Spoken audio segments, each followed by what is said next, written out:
In the third issue of Aliens, Black, White, and Blood, something phenomenal happens. Something that could transform the Alien franchise forever, and for good reason. So, in one of the stories, a man who has been facehugged is saved from a fate worse than death. How do they do that? What's Weyland Yutani's role in it? What's their motive? In this video, we'll answer these questions and more. It's gonna be a short but exciting ride, so sit tight as we begin. Our story starts with a bunch of colonial marines infiltrating a ship after blasting open a door. Of course, the facility had been plagued by a xenomorph infestation, but there were a couple of survivors, a man and a woman. They were unconscious, but their vitals were strong. Clearly they could be saved. So the Marines bring them to the Weyland Yutani medical frigate called facehugged. A couple of doctors begin the procedure on one of the survivors. A middle-aged man, who was probably a wide-eyed terra farmer from some backwater, saw an off-world job and thought he'd get a quick buck, but that didn't quite go so well for him, did it? And he ended up getting shipped here to facehugged. Anyway, the xeno-embryo to chest-burster gestation was rapid within the man's chest, and they needed to get the thing out quick, or else they'd have to deal with the real thing. One of the doctors performed a laser incision across the middle of the man's chest. They were looking for a live one here and prepped for extraction.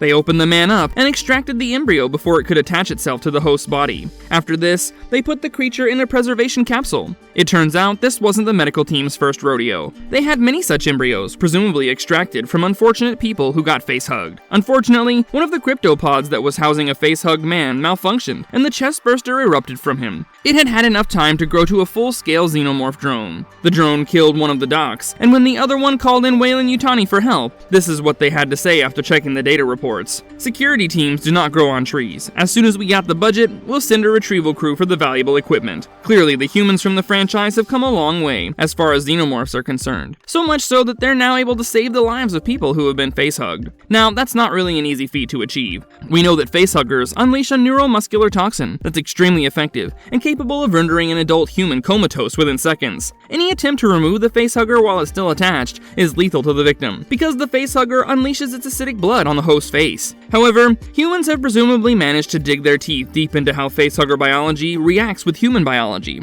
so facehuggers are no longer a death sentence. But that doesn't mean that every host can be saved. You gotta work quickly and have the necessary equipment on hand. It's not something like a simple amputation that could be done just about anywhere. Another thing to note is that Weyland Yutani, the corporation giant with an almost obsessive interest in xenomorphs, has dedicated a ton of resources to studying these creatures. Their teams of scientists have likely been hard at work figuring out how to save facehugger victims. With all the time and effort they've invested, it's entirely plausible that by now they've discovered methods to remove the chest burster and save the host, making this nightmare scenario a little less hopeless. So the real question is, why would Weyland Yutani, the infamously self-serving corporation in the Alien universe, fund a program to save facehugger victims? It's a fair question, given their track record of putting corporate interest above employee safety. The most likely reason for Weyland Yutani's sudden interest in saving lives is strategic. By saving facehugger hosts, they can build trust and loyalty among survivors, which is quite a valuable commodity for a corporation with such a shady reputation. For a corporation that thrives on real humans going on massive space journeys to bring the company insurmountable levels of profits. You heard that phrase right, having their cake and eating it too. So what Weyland Yutani is doing here is a classic case of that. They can still get their dirty hands on the xenomorph specimens, while gaining support from those they save. So essentially, this is a balancing act, and it helps maintain their corporate dominance over humanity. It's like reducing fuel prices by $1, but levying a hefty tax on your income. So governments do not work very differently from Weyland Yutani, I believe. I'm just glad that they still have not figured out a way to weaponize these aliens.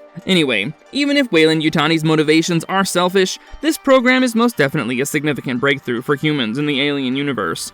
By saving a host, doctors not only save that individual, but also prevent a chest burster from maturing into a deadly xenomorph. This development could reshape everything fans know about facehuggers and the broad Alien franchise moving forward. So yeah, that was all in this one. Stick around for more such content on everything Alien. And if you liked our content, don't forget to leave a like and subscribe to us if you haven't already. Have a good one and be safe. Thanks everyone.